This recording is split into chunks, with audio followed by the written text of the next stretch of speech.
Hey friends, welcome back to the channel. If you're new here, my name is Tashi. I'm a senior PM at Microsoft. February 11th, it's actually gonna be my 9-year work anniversary. So I've just completed, or I'm about to complete 8 years at Microsoft. I wanna share those kind of learnings and how I have self-assessment and just be transparent with my thoughts about all this so that hopefully it helps you or you can learn from a few things and take that into your career. So here are the 3 things that I think have helped me get promoted at Microsoft. So the first one is going back to when I started. I started again February 2014. I was a contractor on a 6-month contract. I ended up getting promoted the year after to full-time employee. The main thing that helped me at that stage was just my overall work ethic. I made myself indispensable. If there were any tasks that needed to be done, I was the first person to step up and say, hey, I'll go do that. Even if it wasn't in my job description, even if it had me working more hours than I could have earned money for, I didn't care. If it was for another team, I also did it. If it was for more stuff on my team, I did it. If it was even other people's responsibilities on my team or another team, I went and did it. I just got into this habit of just taking on as much as I possibly can. Even if it meant I had to work super late or worked on the weekends or whatever it might be. You know, I wasn't getting paid for the extra hours because I wasn't billing for them. It didn't matter because at the end of the day, my managers at the time and people around me would think, what would we do without Tashi? That is a question that they were not comfortable answering.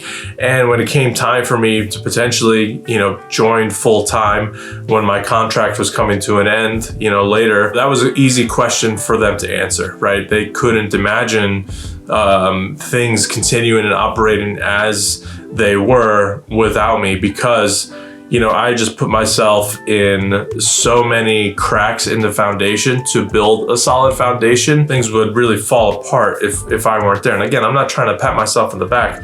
This is more so about, the work ethic, becoming indispensable, doing the dirty work that nobody wanted to do, like being really the glue for this whole team and project or whatever it was. I wasn't afraid to get my hands dirty and get in there and fix things and put in the hard work and provide kind of the real value. I didn't just imagine myself working on big projects and that's the only thing I cared about. I didn't have an ego about any of that.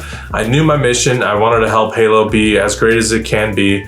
And over time, there were just things that came up and opportunities for me to insert myself and start doing these things. We were needing to do take-home play tests for MCC, but there was no one to run it. I'll run it. I said, hey, teach me how to run this. Show me where the pitfalls are so I don't fall in them myself. And I went and did it. And I joined as a community support person, and I was running take-home tests really 6 months later. We had live events where we had to go install builds and run tournaments and all of this stuff. I'd never done it before. Hey, I'll do it. I'll learn how to do it. This can't be too hard. Other people can do it. Why can't I? Other people can teach me. I can learn from them. So I went and did that. Over time, I just continued to become that really reliable person that could kind of flex and do all of these different things. And I wasn't shy from it. So I think that played a huge part in, why I went from contractor to full-time employee. Next, and I would say this is kind of the middle period, maybe the years 3, 4, 5, 6, being really a learning machine and coachable. At that point, I was starting to get exposed to kind of the higher level of what the job and industry had to offer. And I was in more kind of bigger conversations around the business of esports and what was going on and leading a team, building out long-term projects instead of focusing on little task to task. I just absorbed everything that I could. Any chance I had to be in an important meeting, a program review, a big business conversation, whatever it might be, I just sat and listened. And I thought about the questions that were asked of my boss and how she went and answered those and how she navigated. And then I would go in our next one-on-one and I would say, when we were in that meeting, I noticed how you handled this question. That was a crazy question. You just used judo to dodge it and answer it this way and whatnot. And I would start to close the loops on all these learnings and I would learn more. And then as time went on, I just continued to absorb everything and from everyone around me. At the same time, I was also just reading as much as I can. I'm doing a lot of book reviews on this channel. A lot of these books I've read in the last like 3, 5, 7 years. I don't really know about business. Well, let me go learn about this. I don't really know about productivity. Let me go learn about this. I don't really know exactly what it takes to be a great leader or producer. Let me go learn about this.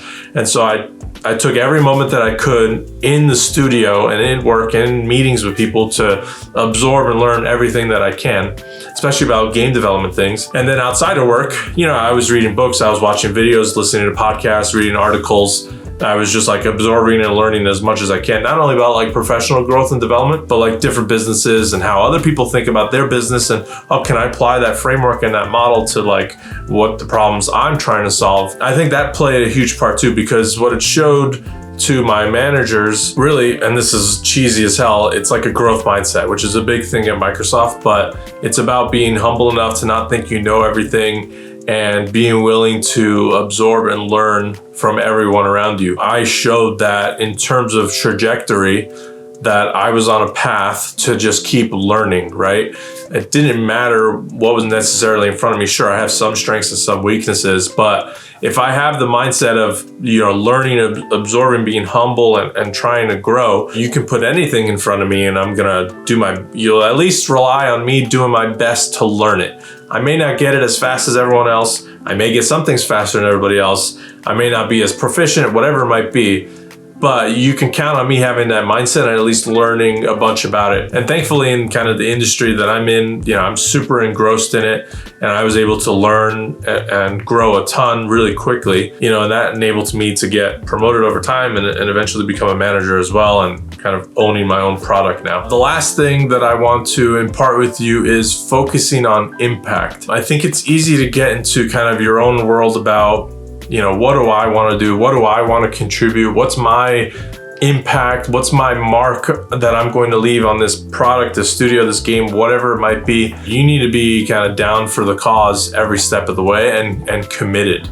And not just thinking about, hey, I'm going to go to this company, get what I want from it, and then try to move on to another company or another team or whatever it might be. Showing that dedication to having the impact of the broader business needs and focusing on that and making every decision in that regard and being super crisp and clear and getting clarity from your manager and holding them accountable to, providing clarity and direction to you. Like those are the things that ultimately are going to drive the best experience and product for customers. Ultimately, those are the business results that are going to matter the most to the company. And so if you can be super strict on focusing on those broader business goals and needs and objectives and what the specific impact is, that's how you're going to show up best in front of your manager and say, hey, look at the impact that I was able to deliver. You said it was a goal to drive X. Well, I drove X this much percent, or here's what I did to drive X. And when this wasn't working, I pivoted and did this. Like all of those things, if you're centered around the key kind of business goals, ultimately that's what's going to determine kind of for lack of a better term, the winners or losers in the space there. Again, if you're focused on what impact I want to have and what's important to me and what makes me tick and what I like you're not going to go very far, to be honest.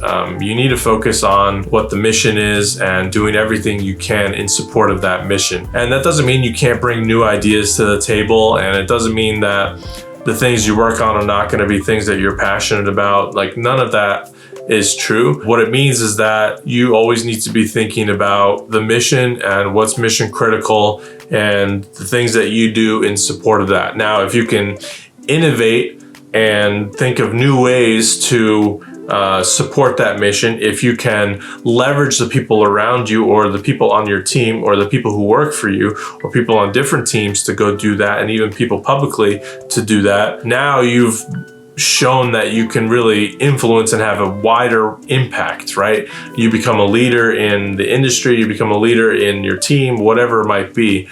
That's going to enable you to, again, make sure that the mission goes as well as it possibly can be. And in my experience, that's what's been a big component to me kind of getting to where I am today. Well, that's going to do it for today's video. Again, I post every Thursday and Sunday, so please subscribe if you're new to the channel, and I'll see you guys in the next one.